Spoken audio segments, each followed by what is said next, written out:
Quem? O quê? Como? Onde? Porquê? Quando? Porquê? Quanto? Não há dois sem três. Um podcast mensal da Biomni Expression em parceria com o Rádio Clube de Angra. e a Viteca Azores TV. Joana Moreira. E Miguel Maduro Dias À conversa com quem?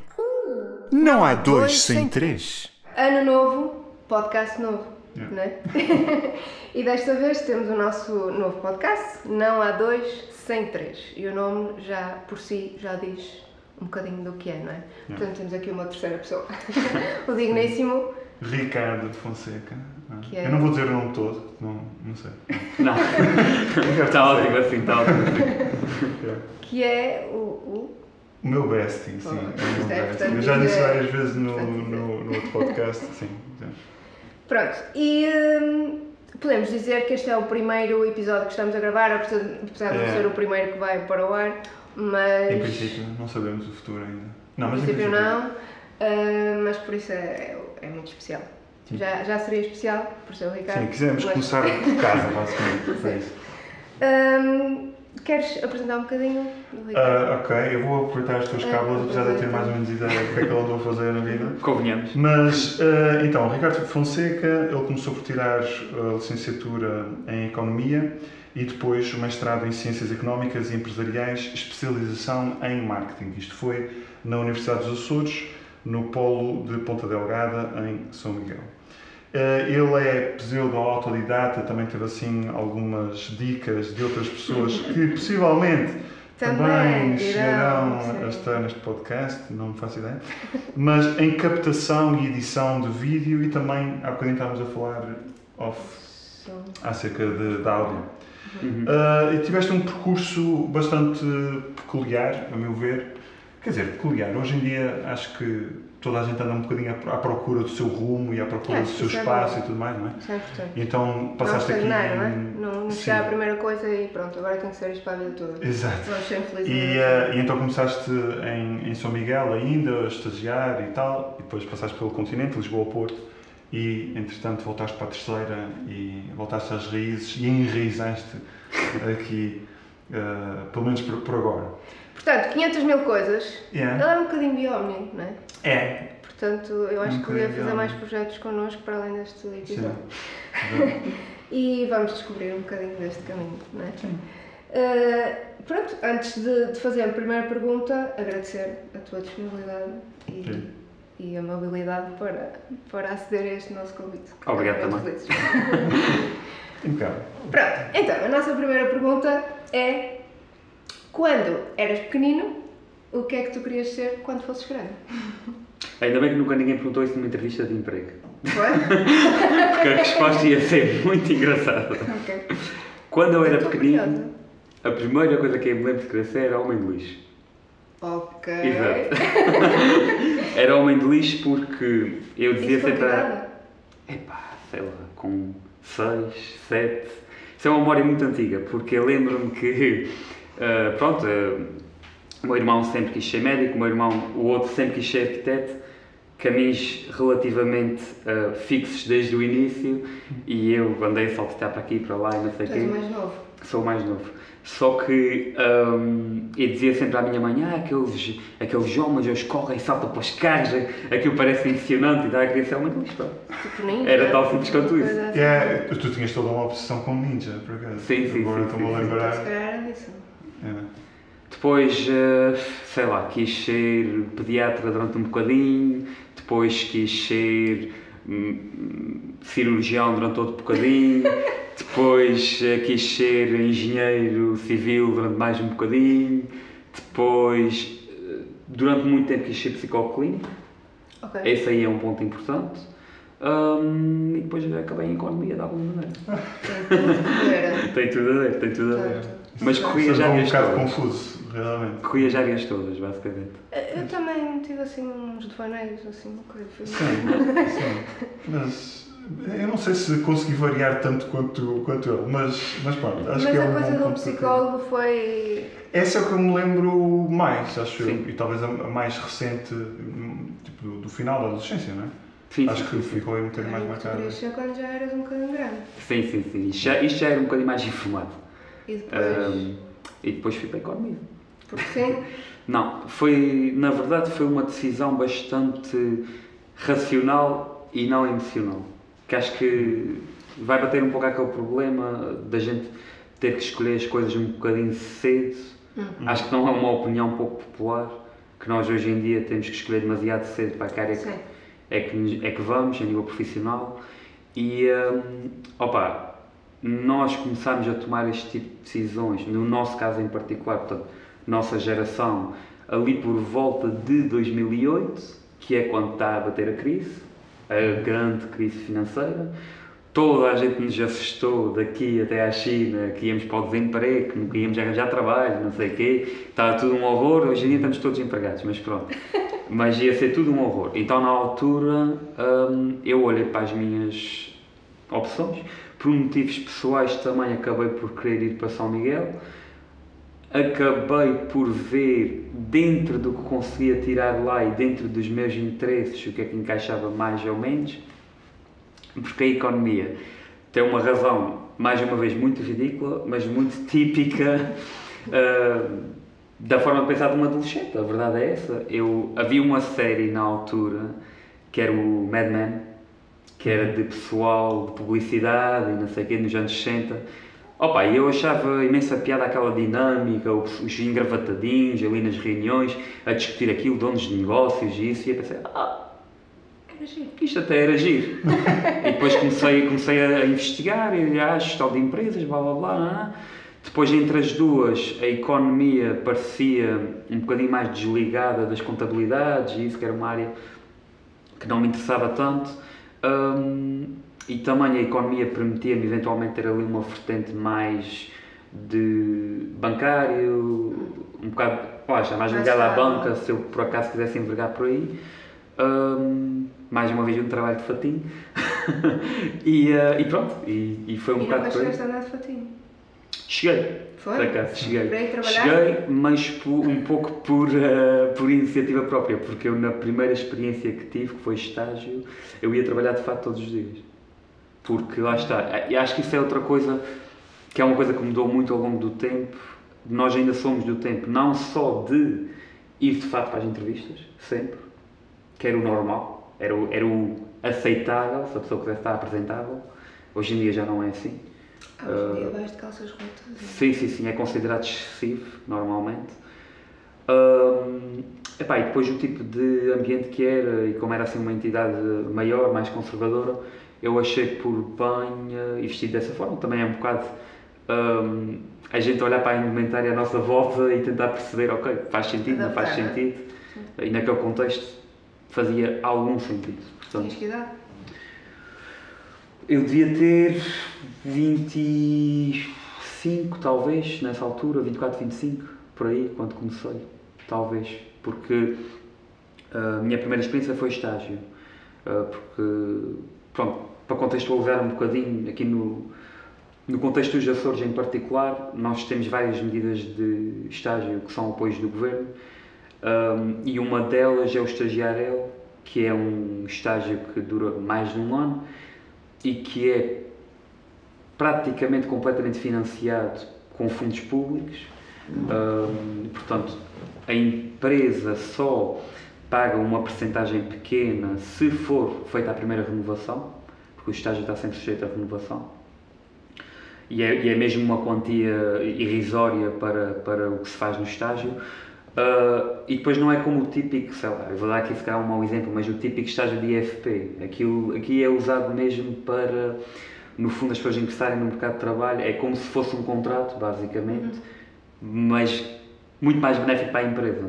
Então as empresas têm todo o interesse em fazer ingressar licenciados nas empresas através dessas medidas. E eu comecei por aí, comecei na minha área, fazia controlling de gestão, que trocar por miúdos é, no fundo, olhar para as contas da empresa, demonstrações de resultados, coisas assim do género, promover medidas para melhorar as contas, tem alguma parte contabilística, alguma parte financeira, também mexia um bocadinho com stocks, e eu estava a trabalhar para uma unidade de serviço, ou seja, era uma unidade que tinha, salvo erro, 6 empresas, de áreas muito diferentes, mas o que eu fazia era transversal, não mudava de empresa para empresa.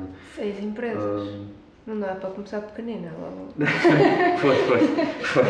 Eu estou a pensar desde homem do lixo até homem do fatinho. Eu fiquei fixado aí, como é que é possível? Mas evolui. Evolui. Que, entretanto, Então qual é o homem do lixo? O homem do lixo tem muito valor. Não, evolui nos gostos. Ele queria andar de fato de treino. Exato. Se eu pudesse estar de fato de treino hoje em dia, não era assim tão mal. Essa parte. Eu ia perguntar há bocado. Tu tiveste que fazer essa escolha já mais ou menos racional, que tu chamaste há bocado, antes de ir para o secundário, não é? Porque no secundário já... Pois é, isso que ele está a referir. Eu ainda passei por ciências e depois de terminar as ciências ainda fui para a música. Pois, eu também fiz assim. E quanto a essa parte do medo do desemprego e não sei o quê, pá, eu fui para a música. Isto vai ser, vai ser o melhor mesmo. Mas os nossos pais não, pelo menos os meus, não ficaram, o meu pai na altura não ficou muito convencido. Os meus ficaram atentos, pronto, isto pode ser eventualmente uma situação delicada, mas apoiaram e tudo bem, estás fixo logo nisto, Sim. A minha mãe sim, a minha mãe vai. Pelo menos eles não me transmitiram de uma forma clara que estavam assim apreensivos e não sei o quê. Foi tipo. Muito claro. Mas pronto, uma pessoa é teimosa, eu tenho orgulho em ser teimosa. Acho que somos todos. Na verdade, e pronto, tinha que ser aquilo. Ok, então fizeste economia, ficaste lá, fizeste o estágio e o estágio acabado. Sim, eu comecei a escrever a minha tese, estava ainda a estagiar. A minha tese é sobre como é que eu ia dizer isto em português, uma corrente de pensamento, uma teoria chamada marketing interno. Era uma coisa, hoje em dia já está talvez um bocadinho mais explorado, mas na altura era uma coisa relativamente nova, pelo menos no campo académico. A gente sabe que é novo quando a gente vai procurar o Google académico e não encontra quase nada. Basicamente foi isso. Então eu tive que ir um pouco às raízes, à origem desse conceito, fazer toda uma revisão de literatura, desde a gênese até ao pensamento atual e depois fundamentar com alguns dados. Na altura, e agora é mais do que óbvio, mas na altura o ramo turístico estava em grande boom nos Açores, depois que a Covid e tudo mais, muito mais boom teve, mas estava ainda um pouco mais no início nessa altura e então eu tentei aplicar isso ao turismo nos Açores e passei uma série de questionários para um monte de empresas, hotéis, coisas assim de género, pelos colaboradores para tentar perceber um pouco as políticas que haviam. Trocado por miúdos, porque falando do meu percurso vai ser interessante esse ponto de partida. O marketing interno, no fundo, é uma teoria muito ligada aos recursos humanos, que no fundo explora a forma como a empresa vende a própria empresa aos trabalhadores.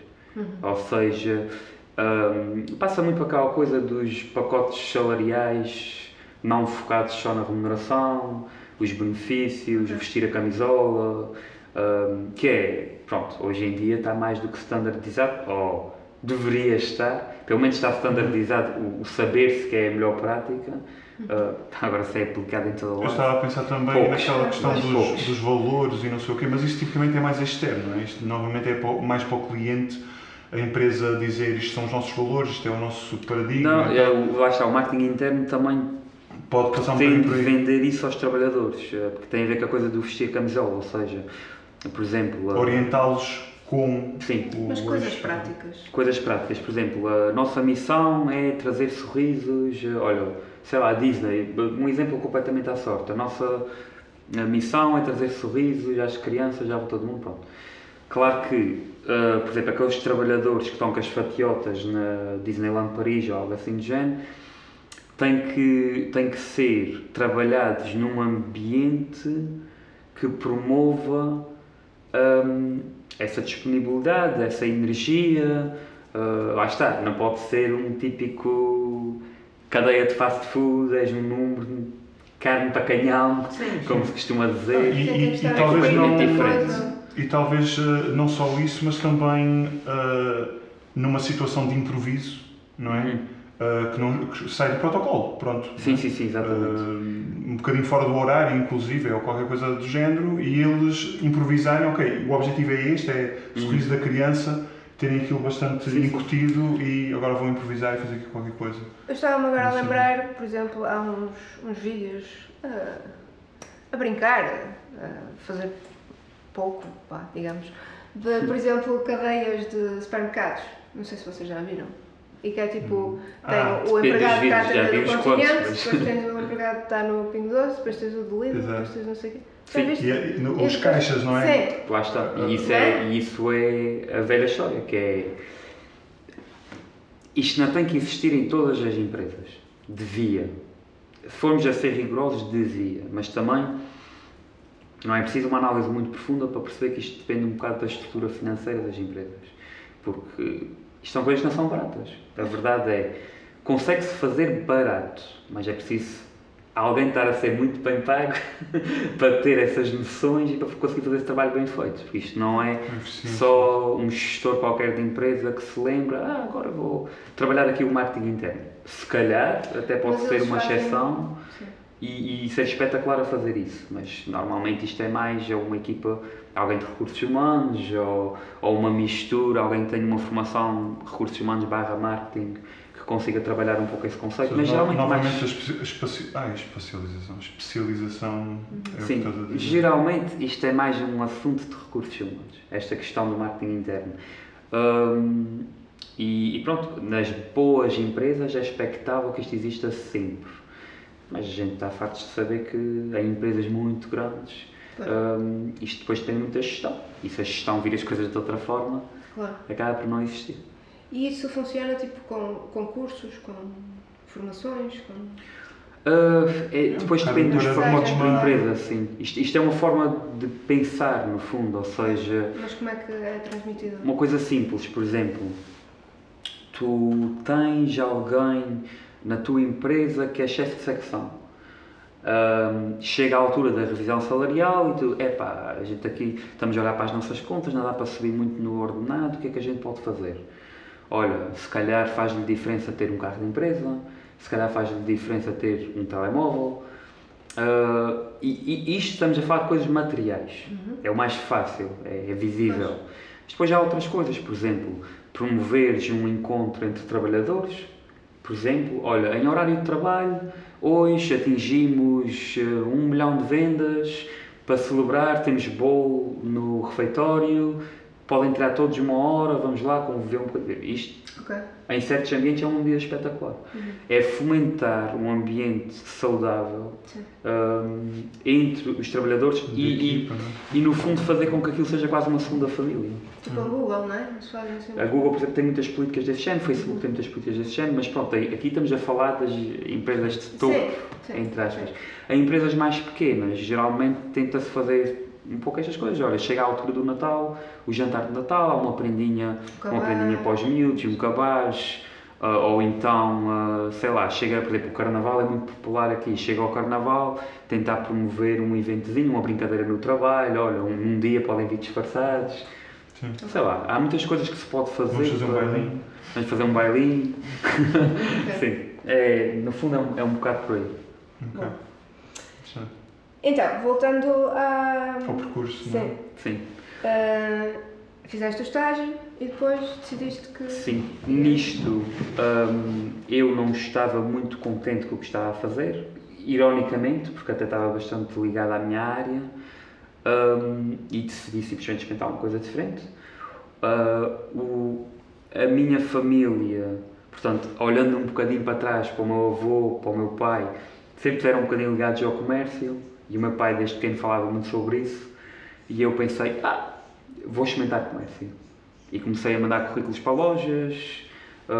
Por acaso, na altura, queria, porque eu pronto, como disse, por motivos pessoais, acabei por ir estudar para São Miguel, mas tinha curiosidade de viver no continente. E pensei, bem, vou juntar o útil ao agradável. Tenho um primo meu que está a viver lá fora, já falei com ele, tenho facilidade em mudar-me lá e morar com ele, dividimos renda e isso tudo. O normal da altura e ainda de agora. E pensei, bom, vou mandar para empresas de cá, mas também para empresas de fora. E o que colar, cola. Nisto arranjei um trabalho em grande retalho em Lisboa, portanto, numa loja grande de do it yourself, no fundo, material para obras, sanitários, tintas, etc. Tive algum tempo lá, ganhei alguma experiência, aquilo era um trabalho muito mais virado para a venda de serviço e não para a venda... O que eu estou a dizer na verdade não está certo, é para a venda de produto, mas eu como trabalhador era mais o serviço que eu prestava e menos a venda individual. Sim, o impingir o produto de alguma forma. Não é? São dois estilos de venda muito diferentes. Ali pretendia-se mais um atendimento personalizado, ao fim e ao cabo. Há um estilo de venda muito diferente, que é a venda do produto, que é o que vem a seguir no meu percurso. Que é, eu tive este período a fazer este trabalho, não foi muito tempo, salvo erro 9 meses, salvo erro. No entretanto, e coincide com a altura... Gostei, até gostei. E qual foi o motivo para... Horários, principalmente. Okay. Porque... desculpa, deixa eu uma pergunta. Sim, tiveste sim. tipo alguma formação antes de... Não. Ok. Estas empresas tipicamente não têm... De todo. Eu tive formações lá dentro... Para os leões e tal? É assim. Normalmente como funciona nestas empresas, e foi como funcionou nessa, é formação no local de trabalho. Okay. Ou seja, a pessoa não é deixada totalmente à mercê dos clientes, principalmente numa loja daquela dimensão não podia ser. Tem sempre... Eu não lhe vou chamar um supervisor. Chama-se muito o período de sombra, que é muito normal nas empresas. Estamos a fazer sombra de alguém. Okay. Normalmente, por exemplo, neste trabalho em concreto, a pessoa, para proteger um bocadinho a pessoa que estava em formação, a pessoa não começa a usar farda desde o início. Porque, como a farda é característica, os clientes reconhecem a milhas, no momento que vem uma pessoa fardada, caem logo em cima. E como a pessoa nunca pode ficar sozinha, a pessoa tinha só uma chapinha identificativa, estava sempre com um fardado e ia rodando entre os colegas, dependendo dos turnos, para ir aprendendo. Isto é o método mais normal que existe. Parece-me bastante Sim. E depois, claro que também há alguma formação depois a nível interno, a pessoa vai tendo algumas formações, isto depois depende das empresas, por acaso nesta até tínhamos algumas, formação de vendas, formações de higiene e segurança, aquelas coisas normais. Acabei por perceber que em termos principalmente dos horários, estilo de vida que não encaixava muito comigo, os turnos... As semanas não eram todas iguais, não é? Sim, e para o meu caso em particular era um bocadinho agressivo, entre aspas. Há pessoas que encaixam lindamente naquilo e até preferem aquele estilo de horários. Mas porque era rotativo, é isso? Era rotativo e com muita frequência, ou seja, eu não tinha, por exemplo, um turno por semana. Na mesma semana eu podia ter vários turnos. E depois as folgas eram partidas. Muitas vezes não tinha 2 folgas seguidas. Depois aquilo para organizar a minha vida era muito complicado. Mas pronto, há quem consiga e há quem até prefira este estilo e depois consegue encaixar naquilo. Está tudo certo. Uma coisa mais estável. Queria uma coisa mais estável. Nisto eu enverguei ali durante um bocadinho por uma área de vídeo, porque enquanto estava a trabalhar nesta loja fui dando ali uns toques por conta própria e aprendendo com o meu primo que é mesmo profissional da área. Fui ajudando com umas coisas pequenas, eventualmente já estava a editar umas coisas um bocadinho mais complexas, mas assim, eu sou sempre da filosofia que temos que estar a fazer dinheiro, pura e simplesmente. E é importante. Eu nessa fase entre trabalhos estava a fazer muito pouco dinheiro, porque estava como freelance, sem nome, só a fazer umas coisinhas pequeninas. Pensei, bem, eu tenho que fazer trabalho, tenho que fazer dinheiro. Sim. E fazer trabalho também. E acabei por Nisto mudei-me para Gaia, quando estive a ver com o Miguel, inclusive, e arranjei um trabalho... Já agora em casa de familiar em casa de familiares do Miguel, exatamente. E arranjei um trabalho novamente em vendas, mas agora um estilo diferente, porque eu tinha experimentado aquele, que lá está, que era mais virado para o serviço, experimentei um mais para objetivos individuais, para ver se encaixava. Okay. Foi ainda pior. Aqui não foram os horários, necessariamente, os horários até não me faziam muita comichão, é a mesma questão da venda individual. Aqui... é uma coisa mais agressiva? É, muito. Inclusive com os prémios e não sei o que. Sim. As vendas portanto, por... tu ganhavas mais consoante comissão. vendias. E as vendas por objetivos individuais acabam por ter que ter sempre algum comportamento, a gente chama comportamento agressivo, Pois. mas é porque... Como é que se pode pôr isto de uma forma simpática? É muito difícil cumprir os objetivos e estar completamente imparcial. Exímio. Imparcial. Sim, porque a realidade é, o vendedor sabe o que é que tem que vender para atingir o seu objetivo, mas o vendedor também sabe que muitas vezes aquilo não é o melhor produto. E aí o vendedor tem uma decisão a tomar. Ou eu vou impingir este produto e vou pôr mais pão na mesa, certo. Ou eu não vou impingir este produto e vão-me despedir porque eu não cumpro objetivos. E aquilo não encaixa com a minha forma de ser, eu preciso estar a vender produtos em que acredito. Claro. A realidade é que eu não acreditava muito nos produtos. Diria que foi o único trabalho que eu senti que não fazia bem. Okay. Na minha vida foi um trabalho que eu fiz e fiquei com a consciência leve. Depois. Porque não impingi os produtos. Mas não chegaste a fazer, então. Os meus chefes é que não devem ter ficado ok. com a consciência muito leve de me ter contratado porque... Corajoso. Sim. Não quis cumprir os objetivos. Ele é íntegro. Sim, eu acredito muito na integridade e acho que é assim, há pessoas que precisam e isso tem o seu valor também e é o que é. E mais vale estarem a trabalhar num sítio desses do que... Sim, é um trabalho honesto, pronto. Porque não era roubar. Exatamente. Agora, eu acho que a gente tem sempre uma decisão a tomar e aí eu percebi que aquilo não encaixava com os meus valores e voltamos a tocar um bocado naquela questão do marketing interno e tudo mais. E quando a pessoa não encaixa, é muito difícil fazer um bom trabalho. E eu senti que estava a fazer um mau trabalho e acabei por, na altura, falar mesmo com a empresa e dizer, olha, isto acho que não está a correr bem, nem para mim, nem para vocês tenho como colaborador, porque eu não estou a sentir que estou a ter o desempenho que eu gosto de ter. Será que podemos rescindir? E nisso foram espetaculares e não houve problemas nenhuns.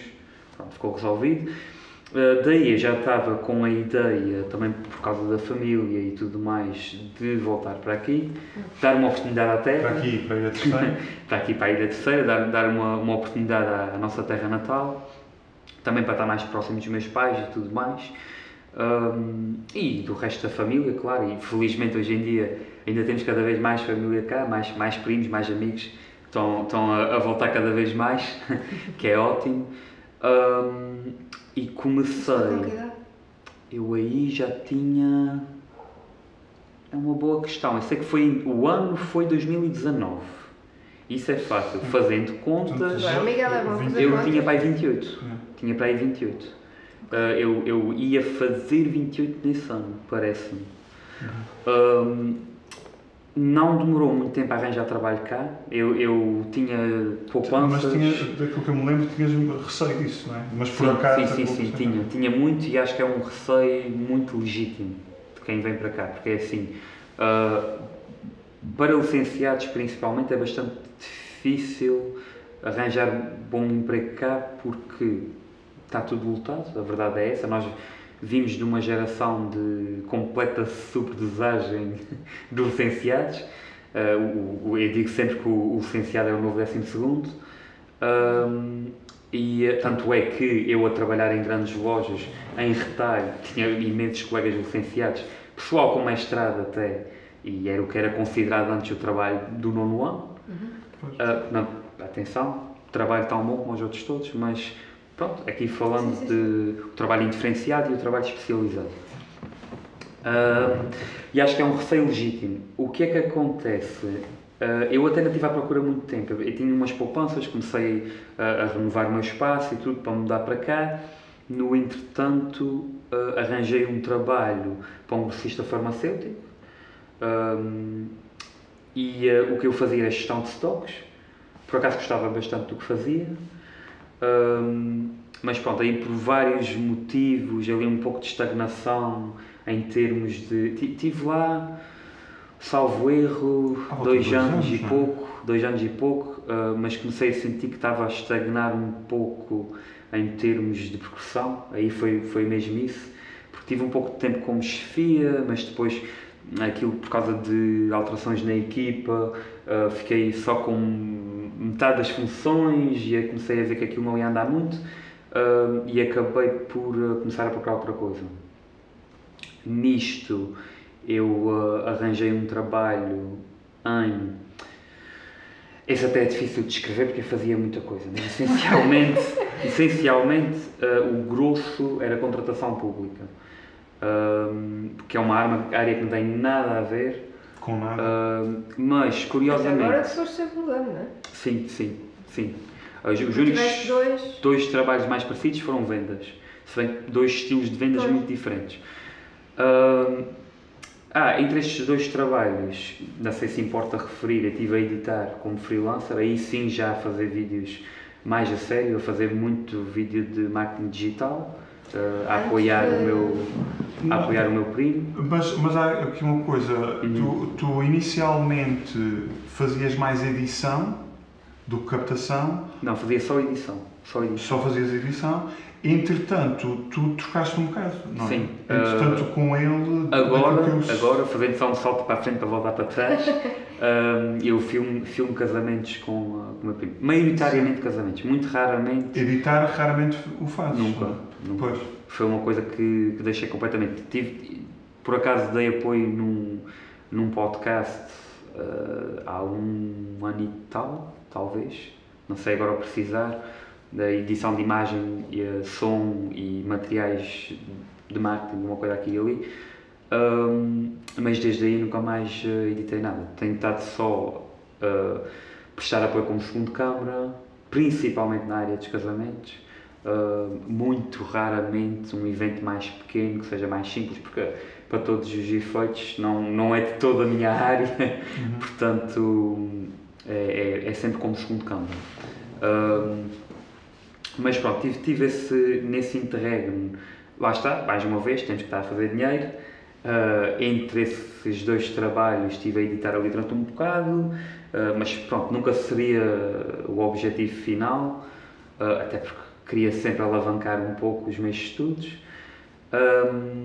e depois, curiosamente, nesse tal trabalho da contratação pública, fiquei também um pouco à vertente dos recursos humanos, e isso, porque eu estava responsável por essa parte.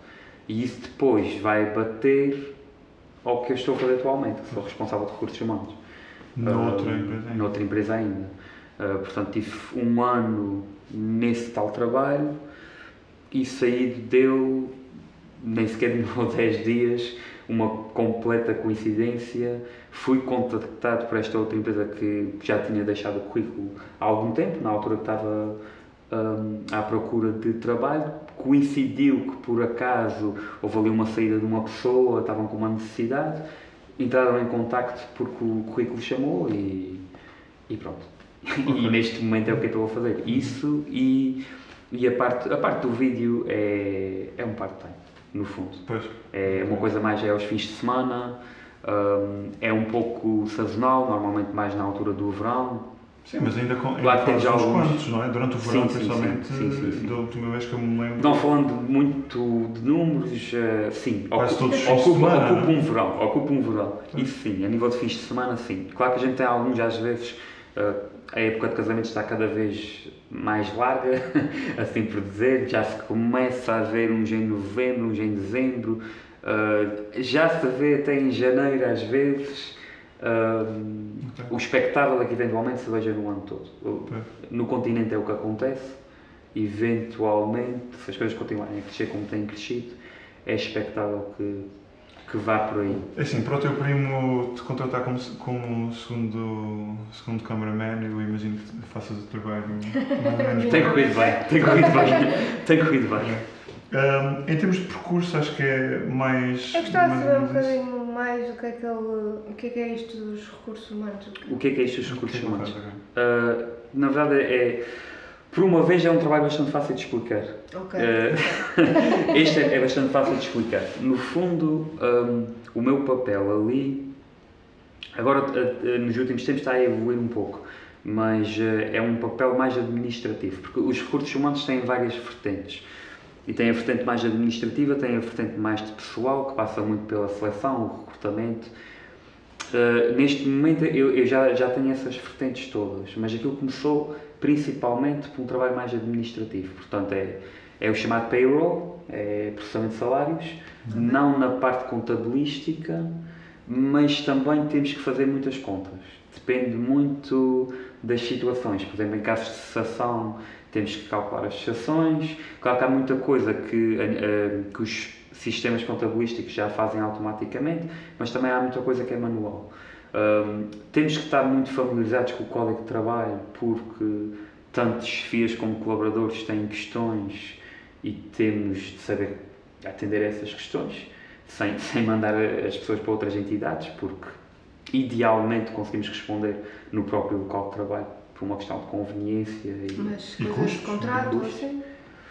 Sim, de contrato, de direitos, muitas questões legais. Acidentes, não no fundo. tanto isso. Também mas... temos uma parte de acidentes de trabalho, mas aí é mais a parte da segurança que trata disso, mas nós gerimos um pouco o processo, também gerimos ali um pouco da parte da medicina do trabalho. Basicamente, a maioria das coisas que têm a ver com o pessoal passa por mim Com recursos humanos. e pela minha colega. Somos dois.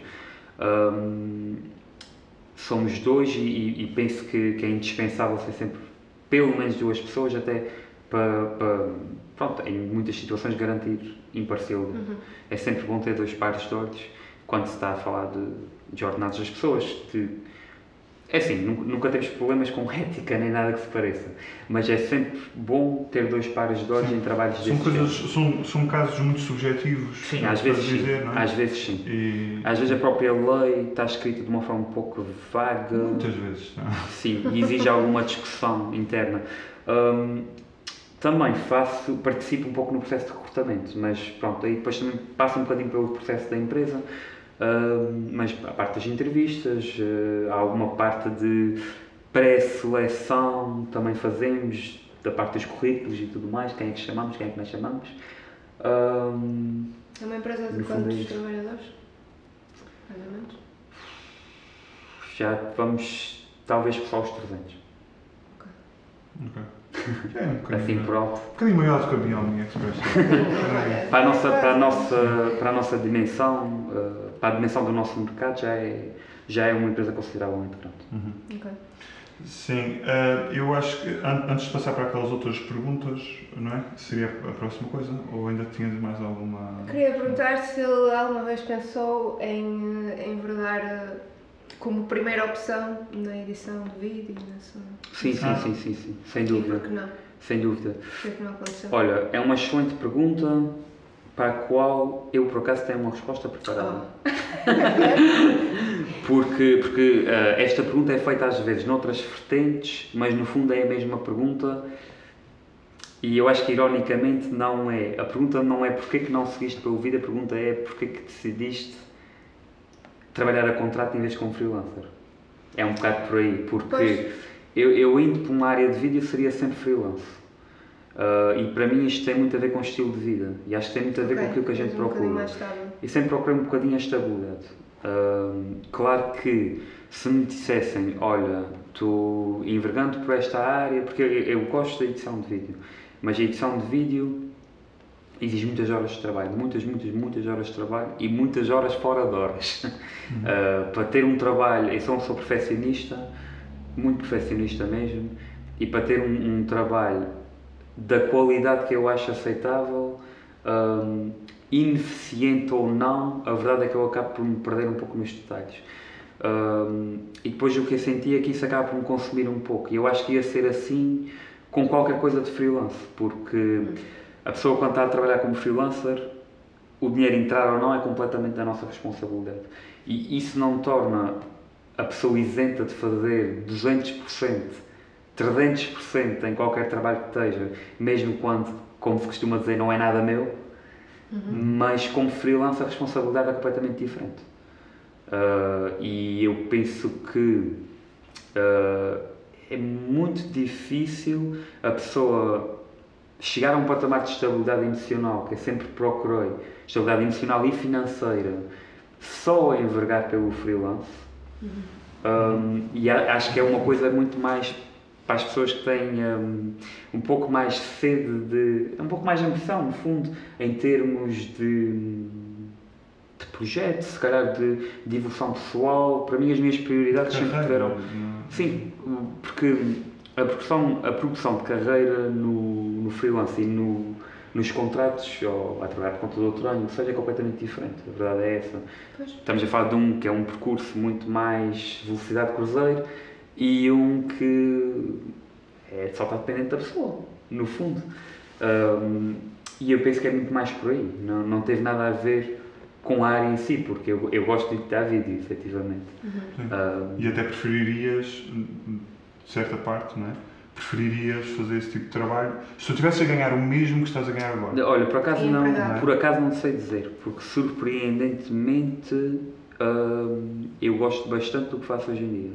Okay. Ou seja, eu acabei num trabalho que não tem nada a ver com o que... Não posso dizer que não tem nada a ver com a minha formação, mas é relativamente distante, embora a gente tenha algumas cadeiras de recursos humanos e tudo mais. Mas curiosamente gosto bastante, principalmente por causa do contacto com as pessoas.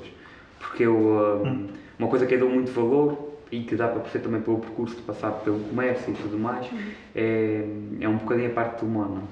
É uma parte que eu gosto muito. E acabei por gostar. Portanto, hoje em dia, se pudesse fazer um ou outro, não sei, são estilos de vida muito diferentes. O vídeo é um pouco mais isolado, a pessoa acaba por ter pouco contacto, tem contacto com clientes eventualmente, mas é um contacto de x em x tempo na entrega de projetos ou algo assim que já. Muito intenso para as gravações, por exemplo, e depois... É diferente. Mas, sim, eu diria que uma resposta muito longa para uma pergunta curta, mas eu diria que é mais por aí. Okay. O que eu queria falar um bocadinho, porque ainda por cima, lá está, tu disseste que em Gaia nós estivemos a morar juntos. Eu lembro-me de nós durante meses, uns largos meses, partilhámos a mesma secretária, não é? Literalmente. Portanto, nós estávamos lado a lado, era eu a estudar alguma ópera, alguma coisa, tu tipicamente, eu lembro-me muito, era de tu estares a ir a alguns sites ver empregos, tipo anúncios de empregos e essas coisas todas, depois, como sempre, perfeccionista e tudo mais, e organizado, a criar um Excel, Excelzinho, folha de cálculo. Sempre um Excel. Quem fala? Sempre um Excel. Eu tento ir buscar as coisas boas das pessoas que eu conheço, não é verdade? Excel para tudo. Qualquer coisa. Não diria para tudo na minha vida, mas eu gosto de um bom Excel. E tu procurares aqueles anúncios e pegares naquela informação, sistematizares, anotares que já tinhas enviado um e-mail e o currículo, ias mantendo o processo todo ali. E eu lembro-me muito de tu, por um lado, acho que mesmo comigo, que nós tipicamente não temos grande coisa a esconder um do outro e tudo mais, mas acho que também, não sei se tinhas total consciência disso ou não, mas acho que não querias mostrar muito acho eu, desespero de, lá está, querer um emprego, querer essa estabilidade, querer ter as contas... Eu acho que ninguém quer. Mas por causa dessa confusão, nós hoje em dia, acho que ambos dizemos que foi um bocadinho pena, e há que ter gratidão por muitas coisas, mas ao mesmo tempo foi pena nós não termos aproveitado melhor esse tempo para ter feito outras coisas. Sim. Nomeadamente o grande... Tempero que não faltava. Exatamente. Nomeadamente o grande tema para mim, que é videojogos. Que nós na altura falámos imenso acerca disso e que tu há bocado não estavas a falar acerca de nenhuma coisa ligada, o pequenino, o Ricardo pequenino, nunca quis ser, por aquilo que estavas a dizer há bocadinho, nunca ser programador, não. Nem designer, nem curiosamente nunca mas desde o 7º ano, que foi quando nós ficámos na mesma turma, eu lembro-me muito que nós estávamos a usar vários programas para criar jogos. Epá, e era coisa que nós fazíamos a torto e a Era um hobby, sim. No fundo. E é uma coisa que ainda, do ponto de vista de trabalhar a cabeça um bocadinho, ainda me interessa. E a gente chegou a projetar bastante a coisa. Sim. Isso, então, não, tomámos imensas notas, saltámos de um projeto para o outro. Muitos Google Docs e muitas coisas. Exatamente. Mas queria que tu falasses, lá está, acerca desse processo, de estar à procura desse trabalho, dessa frustração. Isto agora tem que ver também um bocadinho com essa parte emocional, com essa parte de sentimento, não é? Sim. Da procura de um lugar, de um trabalho que tu gostes, que tu ganhes o dinheiro, que tenhas o pão na mesa, mas ao mesmo tempo tu passaste muito por isso, é muito fácil ver, por aquilo que tu tiveste a explicar, de teres passado por coisas completamente diferentes, experiências completamente diferentes, sítios completamente diferentes. Acho que gostava que tu falasses um bocadinho acerca desse processo e desse caminho emocional também. Eu penso que uma das maiores dificuldades em termos de gestão emocional e uma das coisas mais frustrantes nesse processo é a quantidade de não respostas. E isso é uma coisa que, por exemplo... Não é a quantidade de nãos, é a quantidade de não respostas. É o silêncio, é o pior. Por exemplo, é uma coisa que eu como RH tento recursos humanos, tento ter sempre cuidado, é responder a tudo. Nem que seja para dizer, olha, peço imensa desculpa, a nossa empresa atualmente não tem uma vaga disponível, ou dizer, olha, deverá dirigir-se cá e registar-se pessoalmente, não sei o quê. Mesmo que seja um e-mail mais ou menos... Seja o que for, mas dar uma resposta, porque... e digo isso em qualquer empresa que tenha tido contacto com essa área, ou mesmo agora que trabalho diretamente com isso, porque eu penso que aí eu percebo que as empresas, quando atingem uma determinada dimensão, podem-se perder ali alguns aspectos, mas eu acho que há coisas básicas de... A gente não se pode esquecer que estamos a lidar com pessoas. Independentemente de olharmos mais para números, seja o que for, quem está a enviar um currículo é uma pessoa e aquela pessoa tem expectativas, tem 1500 coisas. Nós não sabemos se ela só está a enviar para nós, não sabemos se somos, às vezes sabemos, mas vamos dizer que não sabemos se está a enviar para 1000 empresas. Não obstante, a pessoa fica sempre à espera de uma resposta. Claro. E eu penso que isso é sem dúvida o aspecto mais frustrante. Desde eu ter ido a entrevistas, ou seja, já ter ido à entrevista, nunca me darem feedback, até... Isso ainda é pior.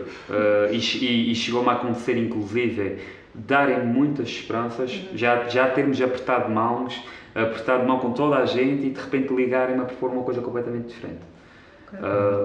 Eu penso que o mais frustrante desse processo é mesmo como há tanta competição e como há tanto volume, lá está, de currículos.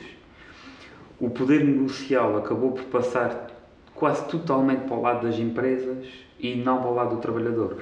Claro que há áreas como a informática em que isto é completamente ao contrário, mas é também um completo outlier no mercado empresarial português, porque o típico, seja licenciado, não seja, o que se vê, não é difícil necessariamente arranjar um trabalho, mas é difícil arranjar um bom emprego, a verdade é essa.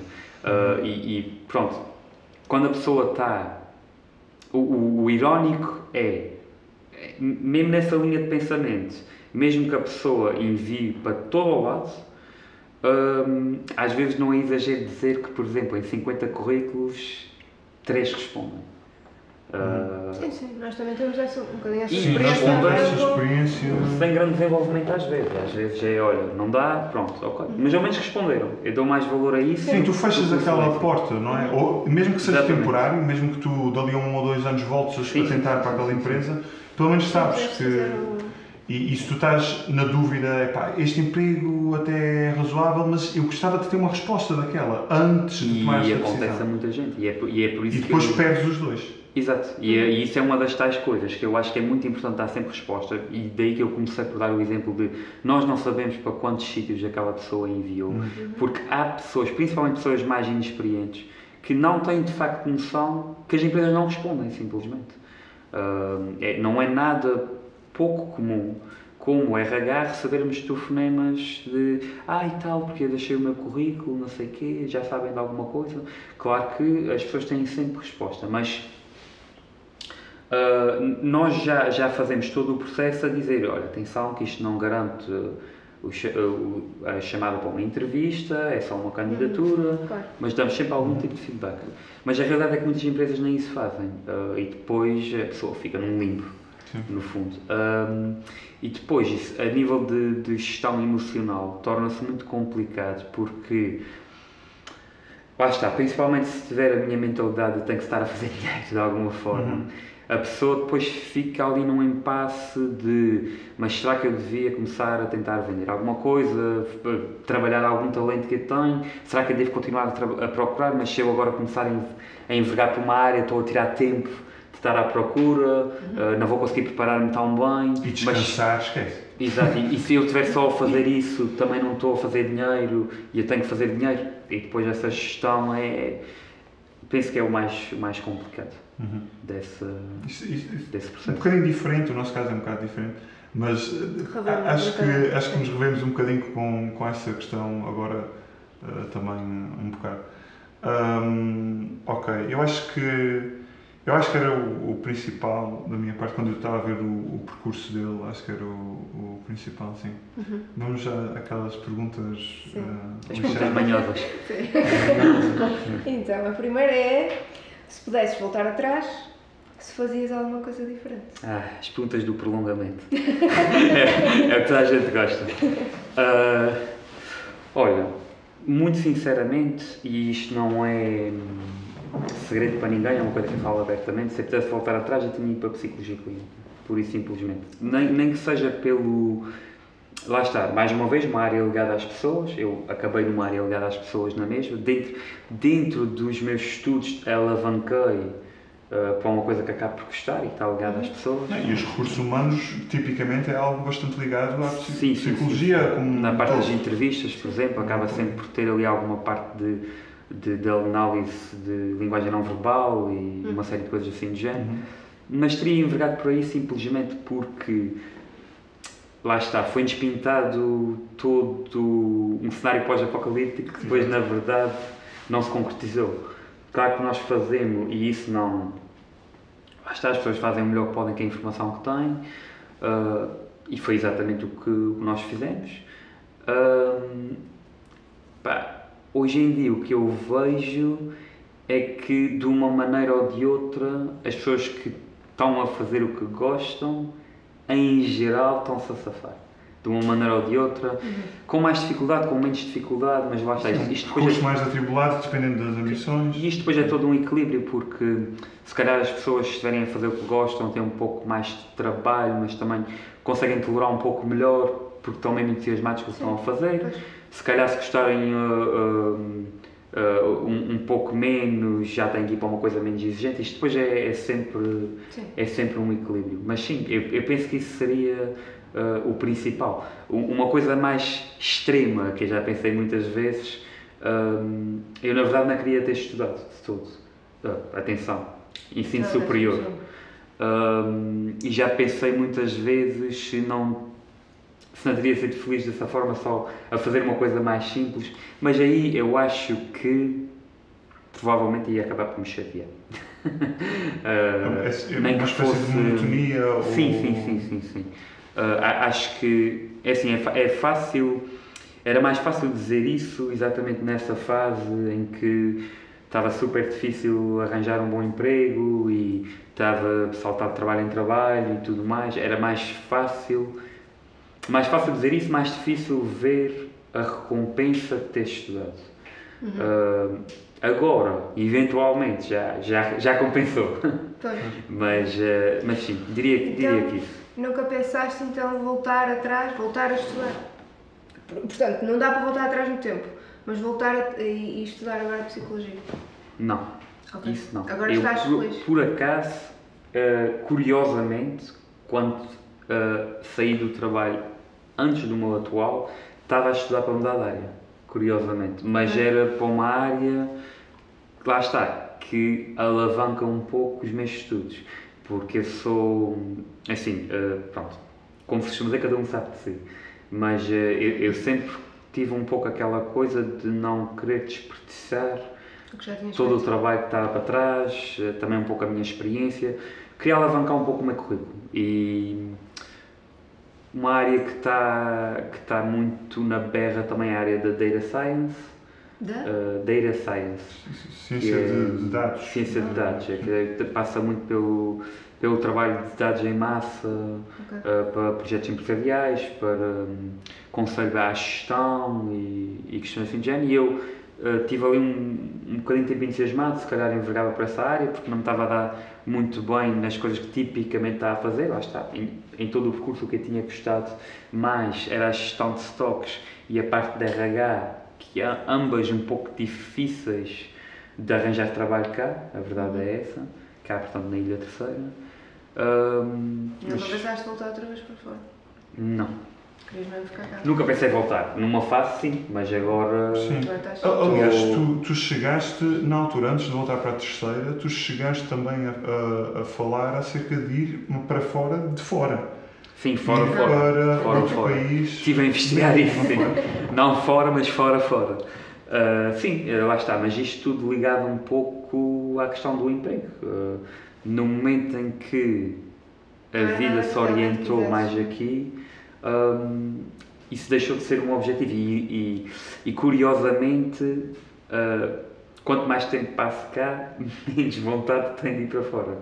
Porque, no entretanto, já fiz algumas visitas a Lisboa, principalmente a Lisboa, e trânsito, muita pessoa. não me revejo muito naquilo já. E mesmo, lá está, mesmo falando do ponto de vista pessoal aqui na ilha, estou perto de imensa gente que gosto, é um espaço espetacular para criar família, temos uma qualidade de vida incrível, e acho que quando se junta, tenho um bom emprego e quando se junta todos os elementos, nem sequer é uma questão. Não vale a pena estar a inventar muito, não é? Agora sim, claro, quando a pessoa estava aqui a saltar piscinhas, como se costuma dizer, claro que pensei nisso e investiguei e estive a ver para ter os vistos fora, o que é que era necessário, não sei o quê, fiz essa investigação toda, cheguei a mandar currículos, inclusive tive uma fase a aprender um pouco de japonês, mandei currículos para o Japão. Pois foi. Mandei também. Aliás, nessa altura já estavas na Terceira, não é? Já estava na Terceira, mandei também currículos para empresas do continente, portanto, Portugal continental, não continente da Sanai. Mas sim, hoje em dia não.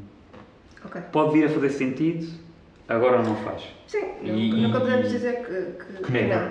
Isso tem sido sempre a grande questão e a minha filosofia de vida é nunca estar vendida a uma única situação.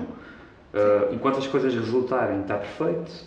Se deixarem de resultar, temos que procurar melhoria. Sim, é importante é não ceder à resignação.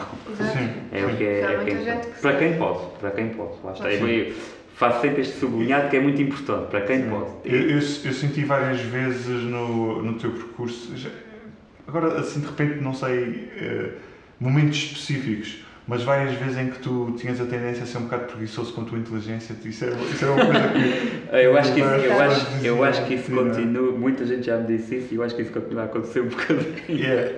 Eu acho que isso continua a acontecer um bocadinho. Mas de qualquer forma, com o percurso que tu estiveste também a explicar e o paradigma que tu tens estado a explicar, acho que, pronto, não é assim tão grave. Não. Não é assim tão mal. Não, eu acho que... Não estás parado. Lá está, o principal é mesmo, e eu sou sem dúvida afortunado o suficiente que posso tomar esse tipo de decisões, é a pessoa não se resignar. Mas lá está, há pessoas que não têm escolha. Pessoas que têm um percurso de educação diferente, que são pais cedo, por um motivo ou por outro. Ou se calhar têm ambições diferentes, seja lá qual for o motivo. Às vezes acabam por se afunilar numa situação que é sem saída. Se calhar até tem saída, mas as pessoas emocionalmente acabam por se sentir encurraladas e depois Estão drenadas, que é mais complicado. É complicado. Eu tenho mais uma e depois tu tens mais uma. Se achas que o menino pequenino que sonhava ser... como é que era? Como é que se diz? Homem de lixo. Homem de lixo, sim. Estava a pensar na expressão, eu sabia que era lixo, não estava a lembrar das... Se ficaria feliz e orgulhoso pelos caminhos que tu tens vindo a percorrer. Eu acho que ele ia dizer que era mentira, se eu soubesse na altura. Eu acho que ele não estava a prever muito aquilo, mas pronto, eu acho que sim. Eu acho que sim, porque para mim o mais importante aqui não é o que é que nós fazemos em si, é mais sermos íntegros e estarmos a fazer algo que faz sentido para o estilo de vida que nós queremos. E eu comecei com uma certa ideia para o que é que queria e acabei a ter exatamente isso. Sim. Se calhar até um pouco acima daquilo que eu estava à espera. Se calhar... Foste tendo coragem de dizer não é isto. Sim, se calhar o meu teto até era um pouco mais baixo do que eu acabei por alcançar, felizmente. Mas eu penso que isso é o mais importante, porque as pessoas, eu penso que ainda há algum... Está a melhorar, felizmente, mas ainda há algum estigma contra esta profissão ou aquela profissão. E, na verdade, é exatamente este estigma que levou ao excesso de licenciados que temos hoje em dia, porque a realidade é que é necessário o responsável de RH, como é necessário o canalizador, como é necessário o homem de lixo, lá está. E nenhum é menos íntegro ou menos honesto do que o outro. Se as pessoas tiverem... Não, essa questão da integridade tem que ver com a pessoa, não tem que ver com a profissão. Exatamente. Pode ser tão íntegro como o outro qualquer. Sim, e se as pessoas estão a fazer algo que... lá está, que vai ao encontro daquilo que procuram na vida, porque a profissão é apenas uma pequena, grande faceta da nossa vida, a verdade é essa. Sim. Tem uma proporção maior na vida de uns do que noutros, como é normal, como a esfera pessoal às vezes tem maiores uns do que noutros, mas a realidade é que é só uma parte. E isso tem que encaixar no puzzle. É tão simples quanto isso, porque seja melhor ou pior. Às vezes, por exemplo, se a esfera pessoal tiver uma importância extremamente superior a todo o resto, se calhar faz sentido ter só um trabalho que a pessoa não traga dores de cabeça para casa, que deu dinheiro suficiente, mas está muito bem no resto. Se calhar, se a pessoa é uma pessoa mais metida consigo, não tem tanta facilidade com a parte social, se calhar vai-se focar um pouco mais na parte profissional e aí já tem que tirar satisfação dessa área para ser feliz. Claro. No fundo vamos bater àquela conversa genérica da gente estar aqui para ser feliz, não é? Exato. E acho que tem tudo a ver com isso. Sim. No fundo, mais do que fazermos aquilo que estávamos à espera ou não, eu acho que na nossa geração muitos de nós não estamos a fazer aquilo pouco arrancámos, na verdade. Claro. Mas pronto. Eu queria ser agricultor, portanto... Sim, olha. Lá está, que é uma coisa que parte muito da tua casa também. Sim, mas depois eu queria ser um agricultor que ligava também à tecnologia e depois daí fui para programador e depois acabei em música. E eu agora, com o Beyond Me Expression... Podias ter inventado um trator novo que tinha um rádio. Eu ligava as áreas todas. Genial. Foi uma carreira que passou ao lado. Fazer um podcast de música, não, uma cena de música ao vivo num trator. Então? Eu com banjo no meu trator. Enquanto tinha todo um sistema de luzes comandado remotamente, por exemplo. Luzes nos drones. Através da AI. Ok. Ok, agora a minha pergunta, não é? Que é, ainda por cima nós dois, em que tu conheces também a minha família e eu, a cena de... Portanto, a ideia de linhagem, a ideia de herança que a própria família tem e, portanto, pensando pais e avós, pensando em filhos e netos, seja o caso disso acontecer, principalmente nessa linhagem mais direta, olhando para num sentido e para o outro, como é que tu achas que esses filhos e pais e avós e tudo olham para o teu percurso, olham para aquilo que é a pessoa que agora tu és, se olham com orgulho, se tu... Pronto. E que valores é que se transmitem ainda? Quem está acima, tenho a certeza que sim, que olha com bons olhos. Quem vai estar abaixo, eu espero que sim, mas talvez numa ótica um pouco diferente, que é, eu olho, portanto, eu olho para as coisas um pouco menos como um todo e mais a nível individual. Por exemplo, eu acredito muito na questão de nós tirarmos o melhor de baixo e de cima, porque todas as gerações têm os seus defeitos, as suas falhas, e nunca vamos poder estar em perfeita sintonia, nem com a geração anterior, nem com a geração abaixo. E para mim, o mais importante aqui, mais do que, por exemplo, o nome Fonseca, vamos dizer assim, é o que é que eu, como futuro pai, como futuro avô, se acontecer, posso passar de lições que tive com os meus pais, e o que é que posso aprender com eles também, porque a realidade é que não vou ser só eu a ensinar, e nunca é. Espero não estar casmurro o suficiente para não absorver absolutamente nada, mas eu penso que nós hoje em dia já temos uma mentalidade um bocadinho mais flexível, que isso talvez não seja tanto um problema, mas se calhar os nossos pais diziam exatamente a mesma coisa, ainda faço a mínima ideia.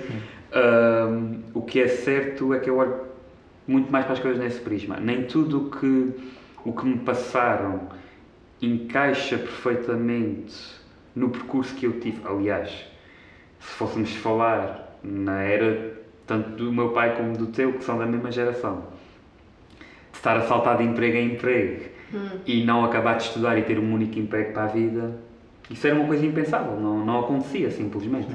Porque, lá está, as expectativas mudaram, o mercado está muito diferente e o contexto, principalmente, e então falando do contexto da terceira ainda mais, evoluiu muito, não necessariamente para melhor ou para pior, evoluiu simplesmente, metamorfou ao longo dos últimos anos. E a realidade é que eu gosto de olhar muito mais para isto desta forma. O que é que eu posso tirar de bom daqui e passar para aqui, e o que é que eles me podem transmitir para eu ser um melhor pai e poder, idealmente, guiá-los ainda melhor do que eu fui guiado.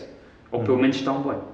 Porque se eu agora olho para a minha situação atual e estou bem, mesmo que tenham ouvido erros pelo caminho, também muita coisa foi bem feita. E eu quero pegar no melhor disso, tentar dar um pouco do meu cunho também, e idealmente melhorar o processo. Agora vamos ver, e idealmente os meus filhos melhoram os processos para os seus filhos, e os filhos melhoram, e por aí em diante. Eu acho que é uma corrida de estafetas, não é? Nós às vezes dizemos, uma corrida de estafetas, e acho que se cada um pegar nessa estafeta e, nem que seja um passo, mas tentar procurar ir no sentido certo, e não começar a fazer coisas estúpidas e começar a correr para trás. À sorte. Sim, e hão de correr às vezes, e é para isso que vamos estar lá também para dizer, olha, o caminho é ali, é naquela direção. Exato. Ok.